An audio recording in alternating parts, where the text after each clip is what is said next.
Hello, everybody. Hello, Gravitrons. I'm more gravity. Let's play chess. My opponent and I, Lycan 14, reached this position in a game against each other, and then he abandoned the game, uh, leaving this position to be, I guess, solved. It looks like White has a mate in two. I didn't notice that. Sorry about that. I should have thought of that first. I wasn't looking for a mate in two. I was looking after king to b8. I guess the mate in two occurs.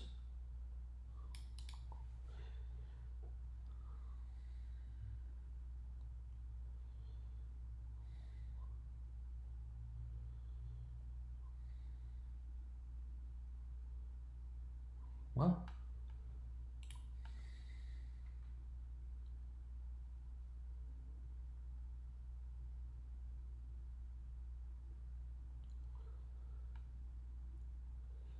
let's see. Let's see.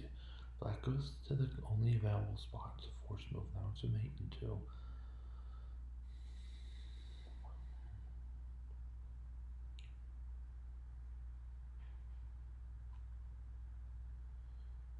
Okay. Rook f to c1, I think. Let's play rook f to c1. And then rook to c8. Alright. So that's nice. That's a nifty mate in two there. Alright. So we're going to go over how we got to that mate in two. And I'm glad to say that this game was very accurate. For me, not so accurate for my opponent, but I'm glad that I played a very strong and accurate game on the chessboard. I've had a horrible day so far. So to have something to sort of cue in on is a positive that sometimes that can help.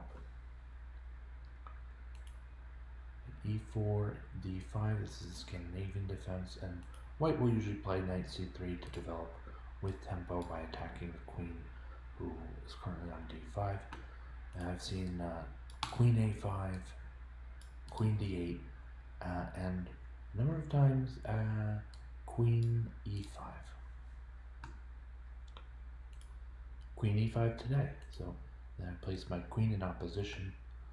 White is ready to trade queens here. It would be fine, and we do. I believe the correct recapture is with the bishop on E2 so that the knight can move to F3 most as per usual plan. It's the natural developing square for the king side, knight on the white side of the board. Standard opening moves, claiming space in the center,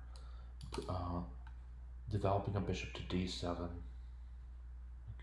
can help protect the king from attacks like bishop b5. So knight f6, knight f3, pawn to h6, bishop f4. I like the bishop to f4 in this position, moving to f4. There is this attack against c7, either to capture the pawn outright or to even go for more with perhaps bishop b5, and if there's an exchange then knight takes b5, knight takes c7 check in some lines. It's not clear, right? This is not a clear attack. This is just sort of generally thinking of the f4 square as a lively and active square for White's dark squared bishop.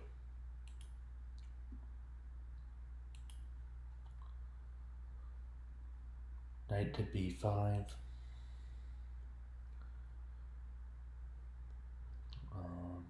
King d8.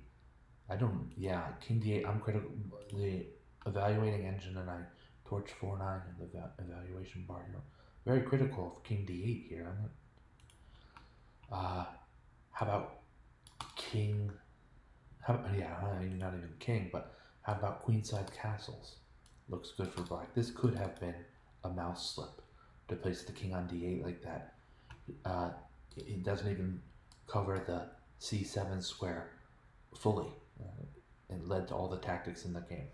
Wow, that's kind of a bummer, right? Like, I jumped on a mouse slip and won, but it's better than not jumping on a mouse slip and losing, or jumping on a mouse slip and still losing or anything. So we'll take it with a grain of salt that perhaps my opponent intended queenside castles, which on this server means you must always click, I think always, there might be a different setting, but you must start with the king and then move the king to one of the squares 2 away from where he is. 1, 2, 1, 2. Right. So if you move him 1 away, the computer's going to think you're moving your king 1 square. If you start with the rook, the computer's going to think you moved your rook to f1 without moving your king to g1 as part of the same maneuver. Right. Always highlight or click the king, and then 2 squares in one direction, so that's a queenside castle, and then 2 squares in the other direction, so that's a kingside castle. Alright, so perhaps king d8 was a miscue on my opponent's part. Definitely a miscue, but a misclick, I think it's called these days. Now, bishop takes c7 check. King to c8. White's doing very well. Extra point in material. We're not sure if maybe the bishop can come back to g3, and with the knight then moving to c7 to attack the rook, who has only 1 square to which he may flee, but then there's probably some kind of discovered attack against the rook, which might work out. Maybe it's not quite there yet, but there's the makings of some tactics against the black king on especially the c file and the h2 to b8 diagonal. So bishop back to g3. It's the safest square for the bishop to sort of lie in wait and still control this important c7 square. Knight b4. My opponent's looking for a fork on c2. Kingside castles. That king is so far away from that fork now that it's not going to happen on c2 there, buddy. But my opponent tries it anyway. Maybe a little bit of overzealousness about capturing the pawn, because the problem now for black after knight takes c2 is rook a c1, pinning the knight to black's king. It's going to win the knight too, because there's no other hanging tactics. There's no way to move the knight or protect him. My opponent could try bishop f5 to protect the knight, but I'm pretty sure there's some way we can make mincemeat out of this bishop and then get to work on the knight. I'm not exactly certain about that, I have to say. Let's try this in practice and then I'll zoom back.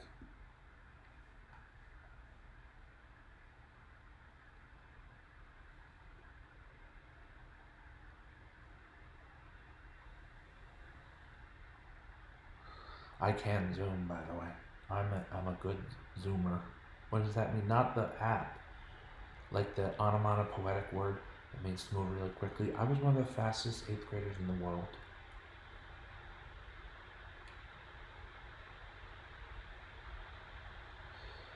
Okay, so what I'm seeing here is 2 pieces for the rook.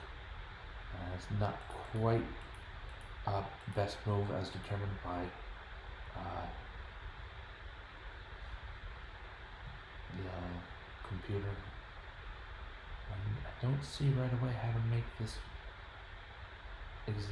work exactly right for white here. There's also not all that much hurry. This knight will have only 1 defender for quite a long time.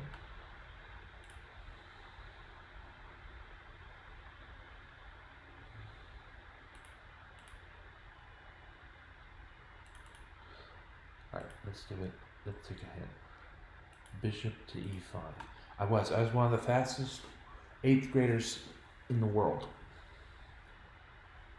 I ran in 8th grade, so I was 14 years old when I ran the 100 meters race in 12 seconds flat without the use of starting blocks. It's pretty good. It's a very strong time. Very quick time. Track runners say it's a very quick, fast time. It's a very fast time.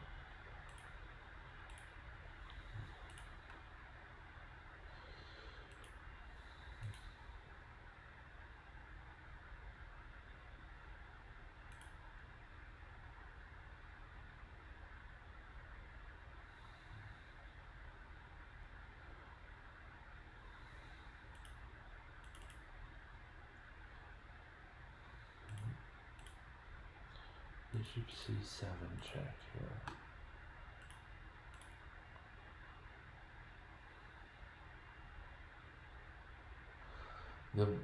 The world record is held by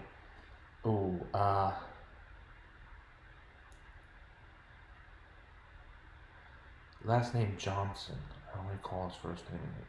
A J name, maybe John Johnson or Mike Johnson. And the time is 11.93 seconds, and that time is official for the Junior Olympics in the heat of 13 and 14-year-olds. It was set after I was in 8th grade. No reason to be happy or not about that. Just happens to be how that is. 11.93 seconds. I ran a 12. Wait, that's not right. 10.93 seconds. I'm sorry. 10.93 seconds. At 12 seconds flat, it seems like, okay, I'm more than a second slower. However, not using starting blocks. If the record setter, and he probably would use starting blocks, then we would adjust my time from 12 seconds flat to 11.5 seconds flat. That's about as good as starting blocks can help you in a sprint. So I'm about a half second, maybe 2/3 of a second slower than the world record for that age group. I was one of the fastest 8th graders in the world. Okay, so I'm going to leave this here, and it doesn't right away seem to me as slam bam whites bursting through here, because he's not. And against the computer on maximum, and he has multiple minor pieces. Both rooks are there. Pawns can be left over in case the computer wants to promote.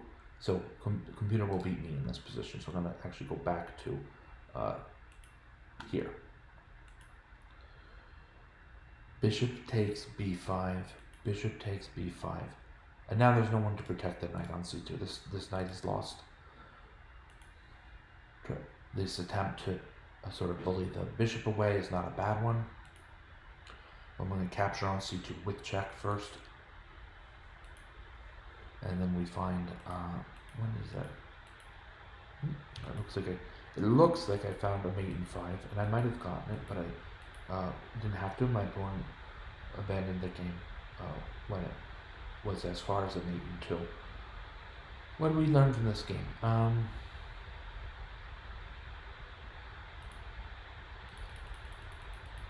Even though the side that did this lost, we learned to continue on after a misclick very often, right? This king to d8 is not good, but it's not the end of the game either. So my opponent decided to sort of settle down and continue on in the position. And here it's getting closer to white's winning lights out kind of thing. But I don't know. I guess maybe some tactics, yeah. So, all right. We also learned that I was really fast at running sprints. I ran track in high school, freshman, sophomore, junior year, I think senior year in the winter. In the winter? You live in New Jersey? Yeah. But our school was like super rich, and we have an indoor track to run out. So that's a blessing. And I didn't run in the spring of my senior year because the spring of my senior year, by the time I had the spring of my senior, I had it. That's what me and my family members say. He had it. I had it. It was a different thing, folks. But yeah, so I ran 2 trimesters of track and field every year, freshman, sophomore, junior, winter, but not spring. So freshman, sophomore, junior, winter, but not spring, and senior, winter, but not spring. And by that point, I was more useful to our team as a 400-meter runner. I would run the 400 individual, but then later run the 400 relay. I was useful to our team like that, so that's what I did. Sort of a brag about the team would be that this when I was a sophomore, our team went undefeated, including a multiple meet. I believe we were 10-0, including a meet that was amongst 5, 6, or 7 teams. So we had a very strong team, and we did very well as a result. All right, maybe I'll learn more about that in the coming broadcast, but this broadcast is at an end, my friends.